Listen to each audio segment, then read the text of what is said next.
everybody. Welcome back. This is exciting. We are completing season 3 of our podcast. Wow. Yeah, Can you believe it? Hey, I cheers can't. to that. I've run out of wine, but here's Ching. ching.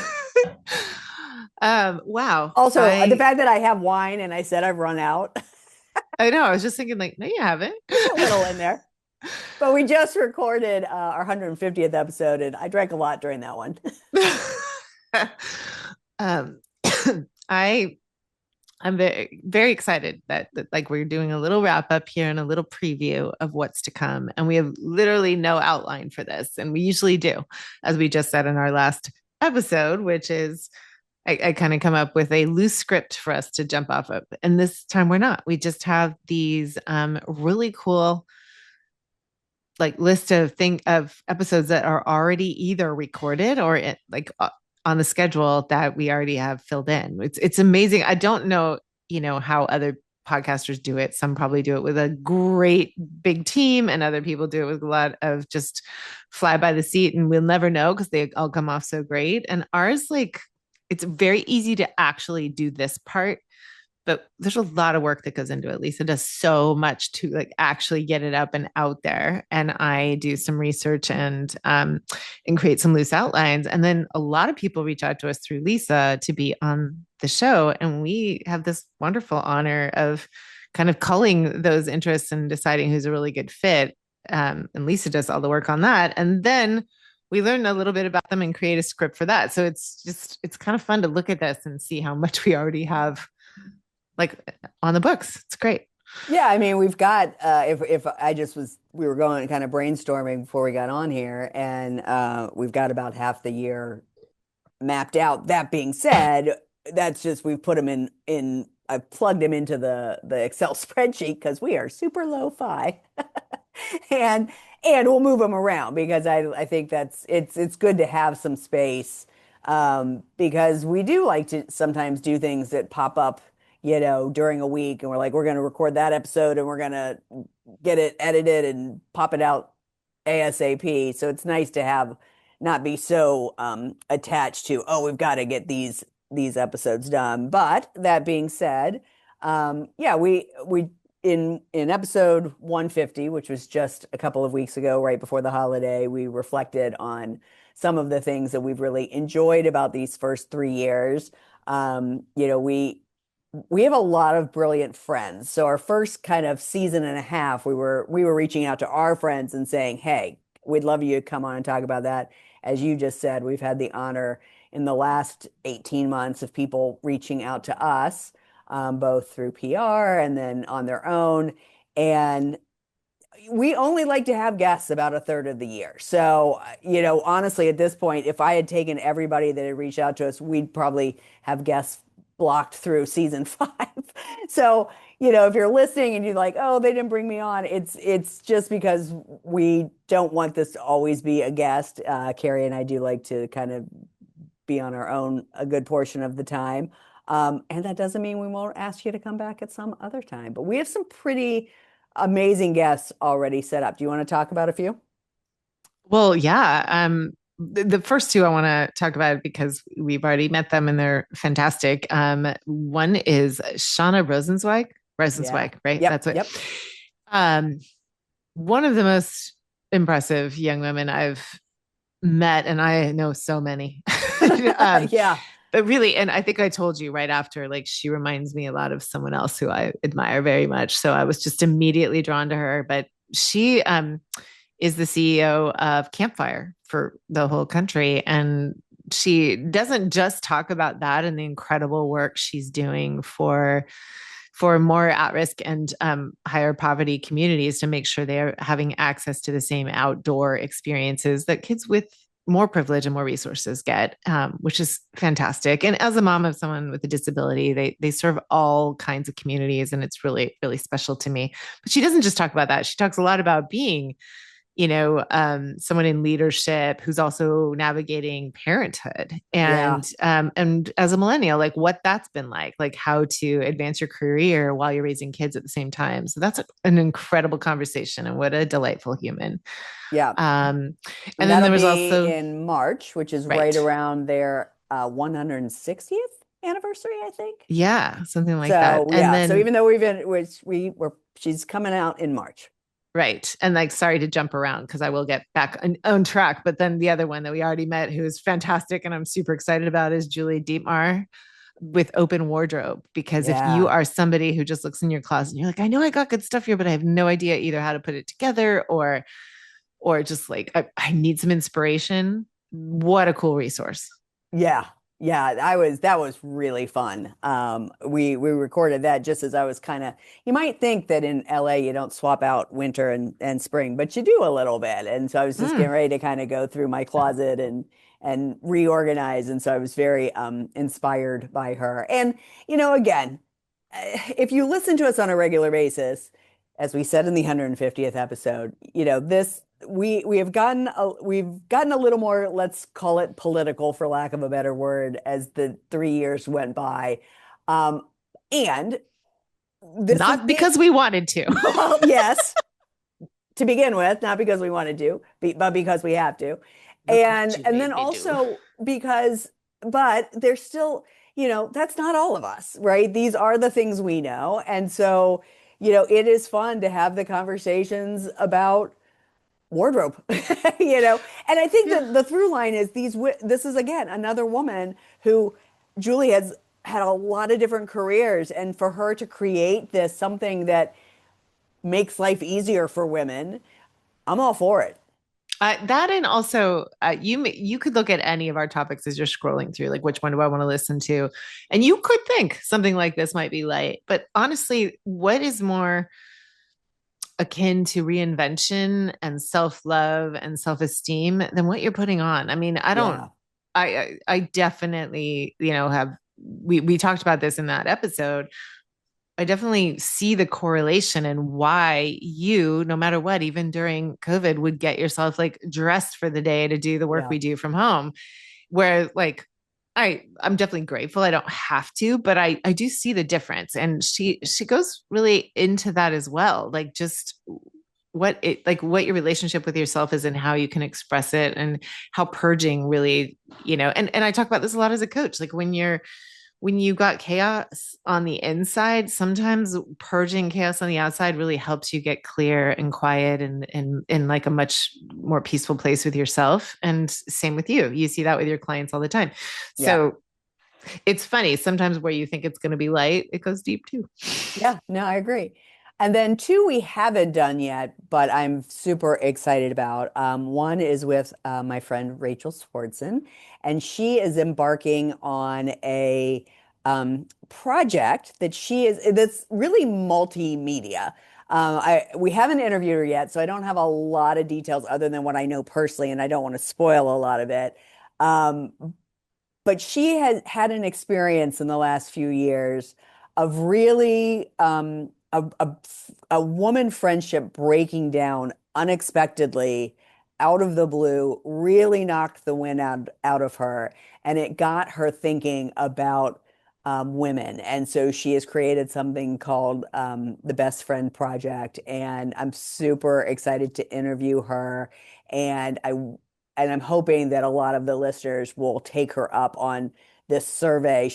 We've been chit-chatting a little bit over text, and she's been blown away by what people have opened up to and said about their female friendships. And so that's going to be a really fun one. And then the other one I'm super excited to interview is my friend Christy.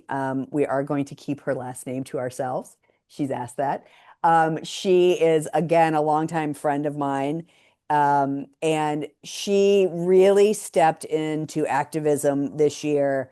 Um, I probably, I would venture to say she was not expecting to do that, but when the tides turned in Chicago, she wasn't not able to just sit back and let things happen. And she really made her, along with several friends of hers in Chicago, really created a little collective that was keeping not only Chicago informed of what to do and what was happening, but the world, quite frankly. And so I we you actually were the one that suggested we reach out to her. She was a little hesitant at first, but then one of her one of her reels blew up and she was like, well, I guess I'm out there now. So let's go ahead and do this. I want to talk to her about activism 101, because Yeah. again, she's younger than us, but I would say, I think we've seen a lot of women step up in this last year in ways that they probably never have before and did it kind of willing to fail fast and see what, not really knowing what they were, quote unquote, what they were doing. And yet it has made such an impact. And so I'm super excited for that interview as well. Me too. I am really excited. I selfishly asked you to do that because I mean, both of us, we have our own like long experience with activism, but what she's part of and what a lot of white women in Chicago have been doing, and we're seeing it in Charlotte. I don't think we're seeing as like Portland and LA definitely have a vibe, like, that we appreciate. It's great that these like blow up frogs and these, wonderful citizens are showing up the way they are, but I'm not seeing like the moms show Right. up that way as much. So I really wanted more and more, just normalization of, Yeah. yeah, like, of course, you all have your lives and you care. And like, how do we make this easy for you? Or how do we show you like how someone like Christy got herself so involved? Because like it really, like we're seeing over and over, what really prevents a lot of harm is just numbers, is Yeah. people showing up near ballot boxes keeps people from being intimidated. People showing up to make sure kids get from the bus into the classroom does intimidate some intentions of, whether it's ICE or other harm. And so I'm just so fascinated and impressed with people in Chicago and Charlotte right now, and Yeah. frankly everywhere in North Carolina. It's a real surprise to me, and I'm glad I was wrong about that. Yeah. I'm not surprised by Chicago, but yes, I'm not I surprised by know. Chicago. I agree. I think ICE was surprised by Chicago, and I think they were surprised by Charlotte as well. So I was cheers telling a to friend of them. mine who lives here, is from Chicago, about Christy and about just all of that I'm seeing, and because she's had a lot of life going on, just lost her mom, and she goes, I didn't know that, but I'm not surprised. Yeah. No. Yeah, Charlotte, Chicago. Again, I don't even think we've said this on the pod, but like, I just think it's been so cool. I'm going to say funny, maybe not funny, haha, but how each city has shown up exactly how you would think they would. Like Chicago was like, bitch, please. And Portland was like, blow up frogs. Yeah. I was like, stay weird, Portland. Yay. Yeah, stay weird, but how do all the people who care actually do something? Agree. And Agree. what I've been doing, organizing small things here and there, is all inspired by all of that. Yeah. Yeah. Okay. You want to talk about So other little yeah, teasers? we just, I mean, some random ones. Again, like we've made this list and I think all these will happen, but Uh, don't hold us to it because who knows here's a how it's yeah, gonna unfold. full disclosure. We come up with some great ideas and we're going to share some with you. But very often, and this is what I love about my friend right here, is I will wake up, or she will, like with a about something Yeah. and be like, we have to do this. And this is what's happening right now. And this feels important. And you're like, cool, let's do it. Or vice versa, you'll do it Yeah. too. Or we'll have some of these topics and some of them are tender. And you'll text me, go, there's no way I could do that today without crying. Let's do Yeah. this one Yeah. a different time. Not that you ever shy away from crying, but like, we're just, we kind of we give life to each of these things and they have their own pulse. And sometimes it's just not the right time to do it. So we move it around. And some of these are literally an idea. We come back to, and we're like, what did we mean by that? That's No what I was idea. gonna say. And Sometimes we're we like, I don't know what this is. come up with something that may or may not have been what we thought of, but it's good every Yeah. time. Yep. Yep. Yep. Absolutely. So you want to this is knock a few off? this is not a science, it's an art. Yeah. Yeah, I'm just gonna name a few. Like right away, we're doing getting braver instead of better. I'm just gonna leave Mm, that as a tantalizer. Really important one for women: learning how to articulate desire. mm. I think we have done here like what it's like to just be Gen X women who were raised as part of a generation that were, inherently taught to be easy. Like to be easy is to be lovable, to be easy is valued. And that makes it really hard to ask for what you want or what even identify what you want and then ask for it. So we're going to talk about that. I think we're going to. I am again, we're recording this, it's tail end of season three. I have just finished and I'm actually currently rewatching the movie on Peacock or the limited series All Her Fault. I was struck by it. Kari's got it on her to-do list. I think we will kind of discuss what fascinated me about this series, which is I have never before seen on in the movies or on television personally the way women, moms, working moms have been when something happens, it is all her fault. And they take it and they internalize it. And since you are the witness of what is happening, you're like, wait, but and it's just, I was half hour into the first episode and I was like, holy shit. Like, again, you and I, Elijah, Melissa, like, we talk about this shit on our thread all the time, but to see it, and then when I posted about it on Facebook, like how many women came in and were like, "Oh my God, it was amazing. Oh my God, my heart was beating. Oh my God, oh my God, oh my God." And yes, it is a thriller. However, at the heart of it, the thriller is not the story, in my opinion. So I'm anxious for you to finish it. And then I think we will end up talking about this movie. Not the movie itself, but how women do this to themselves and to each other and allow men to blame us for things when they're not stepping up. That's all You I'll know, say. I'm going to just throw myself under the bus here and say, like, I'm guilty of that still. Like, I just realized that listening to you because Peter is subletting right now and he has a very, very unpleasant situation with another subletter.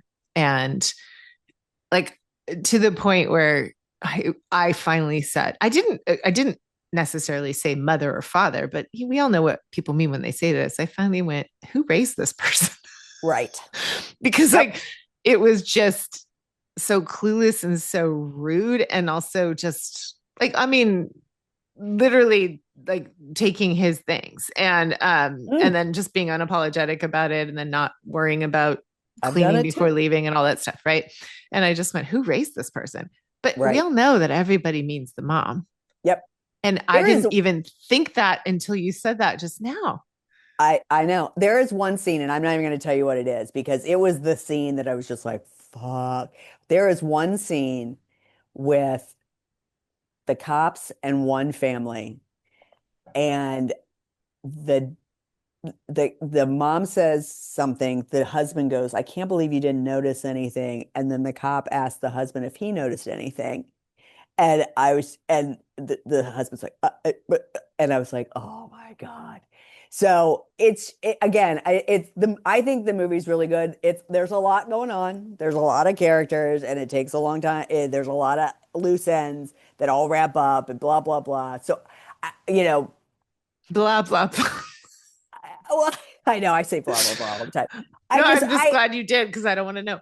No, no, no. I'm just saying there's a lot going on in this show, but I, again, all I can say is I've just never seen it portrayed this way. I think to your point where you just said, we all recognize that we do this by accident in some ways. I mean, it is also patriarchal and the way we've grown up.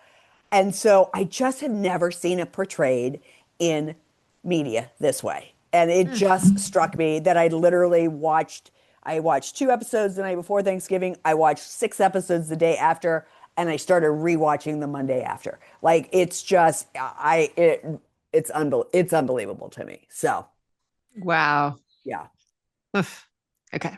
Oh, so much. We could just go off on that topic alone I right know, I now. know, I know. Okay. What is next? I Oh, the other one I think is will be interesting. I don't, sorry, because I want to say too, and it kind of goes with this, I think. I have it early in the year, but I have a feeling we may hold this off till the end of the year. But when your life doesn't match the vision board, yes. I have a lot to say about that. And I don't So think do I'll be, I. yeah, I bet. And I don't think I'll be prepared to do it earlier in the year. Everything is awesome. Um, yeah, I'm hoping I would really like to talk about a few things, and I need some time before and some permission before I do, from other people that are involved. But I think that will be an interesting one. I'm just now having a topic idea that we should put down All based on right. like something in our last recording, which is like how you process and respond to like grief or trauma, right? Because we were just Mm, talking about how you were like, am I just glossing over it because I think things are good? And I was like, no, because I think when things happen, you go the full distance with it and then you come out of it versus like the types of traumas we've been through have taught me to like consume it slowly yeah, and yeah, process yeah, it slowly. So totally. like I Yep. just think that that would be an interesting thing for people to partake in. Yes, I think that's a good one. I just wrote it down because I'm in Okay. the Excel spreadsheet. Hey, you're like in our meeting, everybody. Yes, you're in our brainstorm. Okay, I want to can I share the next one even though like Yeah. you brought this to me? Okay, so I think what we'll end up talking is you fucked up, how do you repair? Yes. How to repair. Repair, repair, repair. The most important thing I think I've ever learned from coaching, from therapy, from being a human, from family of origin, from starting my own family is really truly if I feel like I'm really wise about one particular thing, it's this. Yes. What you do or what you cause doesn't define you. It's Mm. how you respond to it and how you repair that can like create your path to, like the identity that you want to really be proud of, right? Because otherwise there's a lot of shame involved there. And so repair is the opportunity to either let it go and move forward with yourself or make amends with somebody or get clarity. There's a lot of different opportunities that come under this idea of repair. And I don't know if you want to share like a little bit Yeah, about what inspired it, but like I just think this is such an important topic that people don't talk about enough. A lot of people I know who I respect greatly walk around going, "I fucked that up," and right. they kind of shrug it off. I have a Mm, really good friend who he often was talking about that like, oh yeah, I fucked that up, but like you could go back and feel like clear some karma for yourself if you want. totally. And we have talked about this in the past. I mean, even as you were saying that, I was like, yeah, we've touched on this. And again, as coaches, we always say it's always worth hearing it again because you're a new person the next time you hear it, and maybe you didn't listen to that episode. Maybe you're new to the things we know. Yes, this came from this came from a friend of mine, someone who listens to the pod. She had an experience over the holidays that that just kind of, again, knocked the wind out of her. And I was responding to her on Facebook, and she was like, this might be a good pod topic. And I thought, it is because in this instance, something went wrong. In my opinion, a very honest mistake was made, and with a bunch to a volunteer organization made a mistake, and the group of people that felt harmed by it lashed out. And I just was struck by we're in a day and age where people can anonymously lash out. And and then you don't know the harm you've done when you do that. In her post, she was like, I don't even know if I want to keep doing this, which would have been a huge loss for this community. Um, and that because hurt people, Mhm. So I think it is about repair and going back to some of the basics we've talked about in the past, but also taking a beat before you lose your shit. Like I get mad about a lot of crap, and I know when I need to like sleep on it before I have that conversation or write the email and never send it or whatever it might be, you know. So I think that's part of where I want to come at with this too, is just like before you lose your shit on people you don't know, maybe think a couple of steps ahead. What could that do? You know? So again, not fully I would fleshed say out. go back to our episode from this past year on respond or react, because Hmm. that is Yep. what you're talking about, and definitely you can't repair once you've done. I mean, you have to repair once you've done that. You can't prevent it, Correct. but learn from Correct. it for sure. Learning from it is a way of repairing for sure. Yes, absolutely. All Absolutely. right. Do we want to go through all of these or just kind Well, of touch on a few? yeah, let's say we've hit a few. So we've hit our interviews with Rachel and with Christy and Julie and Shauna. Ooh, ooh, we are going to interview somebody who I've admired. So Mm. okay, if you recall last year, we did. Sorry, I just jumped in on this. No, I'm We excited. did trad wives, and honestly, I think you'll agree, and maybe it's my fault. I'll repair. Um, Or we you're went a taking. little soft on trad wives than we meant to. I We think we were totally tired. went way too soft. We did. I think once we got into it, we felt a little tender about these poor women. I don't know what I it was, I I but agree with you we 100%. were planning to go really hard at it because it's ridiculous, and we were like, okay, some of them, I don't know, but I mean, what's true and what we're seeing a lot of right now is like there's a lot of people laughing all the way to the bank, or Mhm. praying all the way to the bank, Mhm.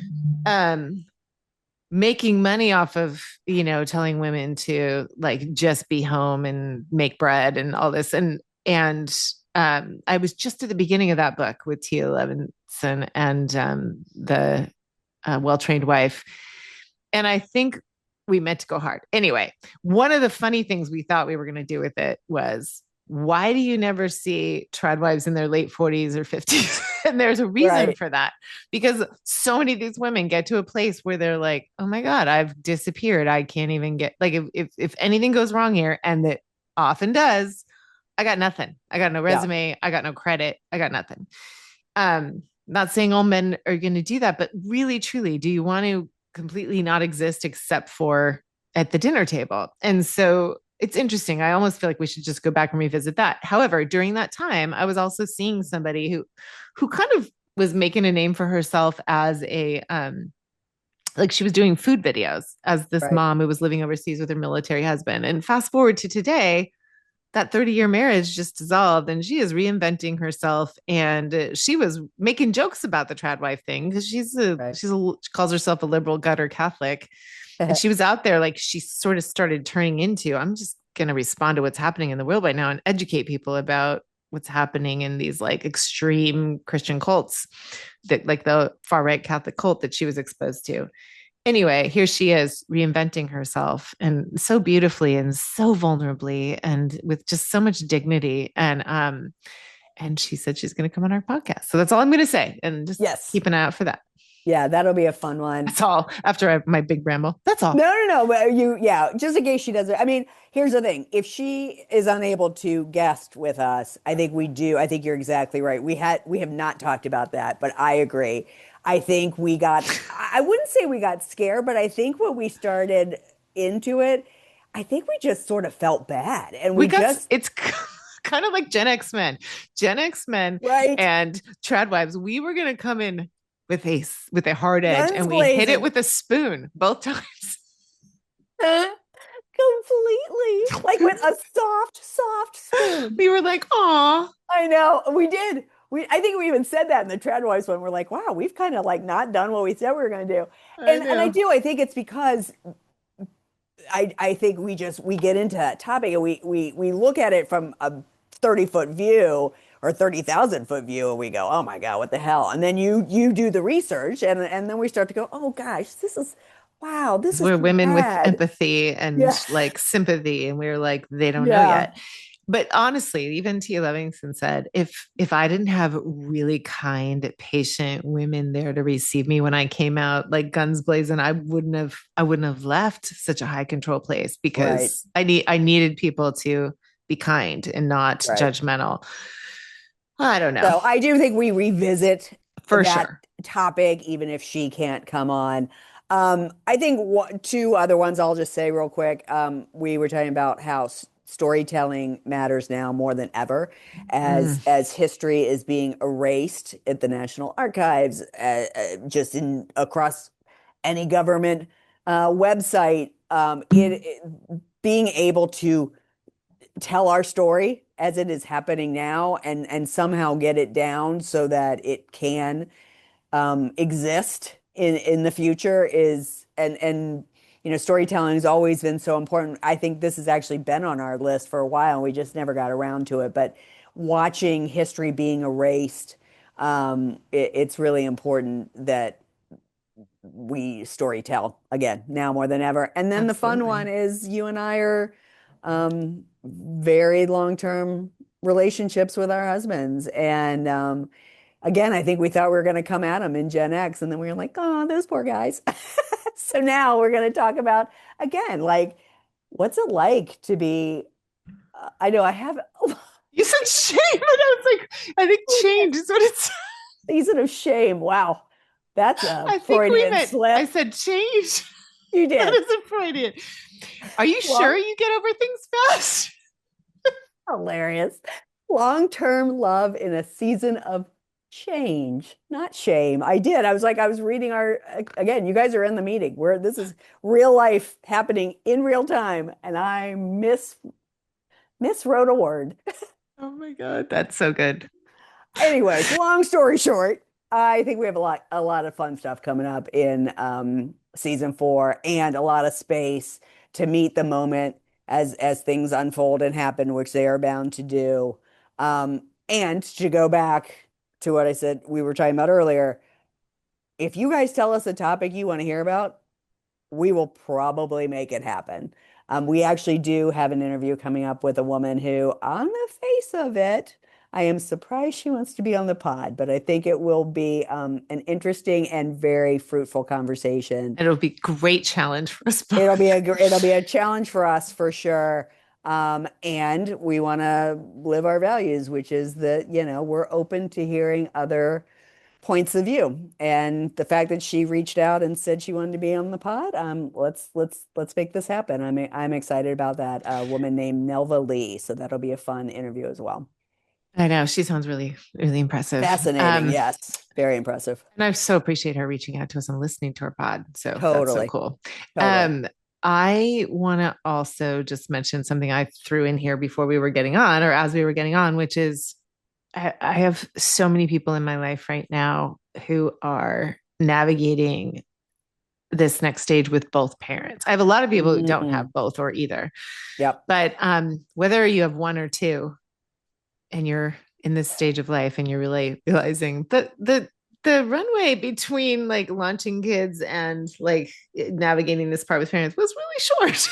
um, I think that might be a great time to have my sister on because she's That'd be so good great. at that. And I haven't even asked her yet, but I think she'll do it because she's Good. done little lives with me. But I think that we'll find an episode to do that because Good. we hear this all the time. And we've had Amy Pickard on, who's like really good at helping us navigate, like, okay, where would we like to be in that inevitable moment when we go or when our parents go? And also, I'm, I'm amazed at the amount of just heartache that's happening right now for my friends who have both parents where like they're just navigating both like, oh, this one, I keep thinking this one is the one who needs my attention, but then that this one went and drove and he wasn't supposed to, and like it's just like we're talking about them like they're children, but they raised us. And and so it's like, how do we do this with like dignity for ourselves and them and all of that? And I just think it's an important time. And of course, I still have my mom, and we still have Brendan's mom and stepdad, and we plan to have them for a while. And we're not even close to those kind of conversations, but I'm noticing that. And my sister is so good at sitting down with people like us and saying, memory care is like really the next step. And have you thought of that? I think that's I first off, I'm dying to meet your sister. Mm. And I think, you have been mentioning this for a while, and I think it would be a great one. It almost is Sandwich Generation Part Two. But more importantly, based on what you were just saying, like it was so helpful for my sister and I to have, at the time we used an ombudsman in Mason, Ohio, who did the research and helped us find the place for my dad versus like, and we sort of did that a little bit out here in LA. Darren's mom didn't end up moving out here, but having somebody that could do that to kind of guide. Um, and you're right, we are on the cusp, really, I think, of this sandwich generation issue. Um, it's only just beginning with our parents being boomers and Yeah. our kids being Gen Z. And so to hear from a professional like your sister, I think will be so incredibly important and helpful. Probably one of the best episodes we'll have next year for sure. Yeah. So, My friend AJ, instead of sandwich generation, he calls it the parenting elevator. He's like, gotta oh, take like the that's elevator down. good. Like we're parenting my kids, and then sometimes we're parenting ourselves, and sometimes we're parenting our parents. I've always said like I talk about I don't have to worry up, I only have to worry down because my parents are gone, so I don't have to worry about them. Um, and I do. I mean, that is sad, but also it's a great relief for me in this day and age, and especially in this year, not to have to worry about what they would think about what's happening in my life, let alone what's happening in the world. So, Yeah. yeah, Mm, yeah. all the So, feels. yep. But again, all of that to say, I think season four is going to be another banger, Yeah. I and I love how love we having just this. like live processed this. This is We a great. million like you guys are literally listening to us workshop all of This is this. great. I love it. So this is dropping on New Year's Eve Eve. I personally am so very happy to see 2025 go. If you had asked me a couple of months ago if I would feel positive about 2026, I would have probably been like, no. But I think it's just my being. I want to sit here on New Year's Eve and really lean into 2026 is going to be the best year yet. Because if I go into 2026 thinking it's going to suck, what you pay attention to, you get more of. So I'm just going to go just all in on a new year, a 1 year in numerology, the year of the horse versus the year of the snake that 2025 has been, which is about shedding. Horses have a lot of energy and they move forward. So I hope that all of our listeners have a very happy new year. And as we say every time, just so, so very grateful that you've been joining us all this time. Ooh, Yeah, that's me a good, too. yeah. She just put again, you're witnessing this, and this is a perfect song. Go. Okay, the first one, because I gave you two. Oh, I no, the first one's what I saw. Dog Days. Okay, I think it's better. Florence and the Yes. Machine, the dog days are over. Yes. Yeah. I mean, I don't Let's have the make that the lyrics. song. Yeah, Yeah, we'll I don't make have the that the lyrics song. handy either, but I was just thinking I that, mean, like, just the title alone. And yeah, and what I love about Florence and the Machine is that is an she is an artist that when you are feeling like you want a happy dance, she's good to listen to. And when if you're you're mad feeling as fuck. angry, yeah, mad as hell, and not going to take it anymore, she's amazing to listen to. So I think that's a perfect song to listen to on New Year's Eve because you can shake off 2025 and feel the energy of a new year. I'm not much for New Year's resolutions, but I do like a completion. Me So, too. uh, Excellent. so yes, so that beautiful song choice, Carrie. Yay. Yay. Um, That's how we work. yep. You want to say any final words of No, just 2025 to and you. season Just four? to you. This was so. Thank you. Thumbs up. Just to you. This was so fun. Just another season wrapped, and I'm Yeah. really grateful I get to do this with you.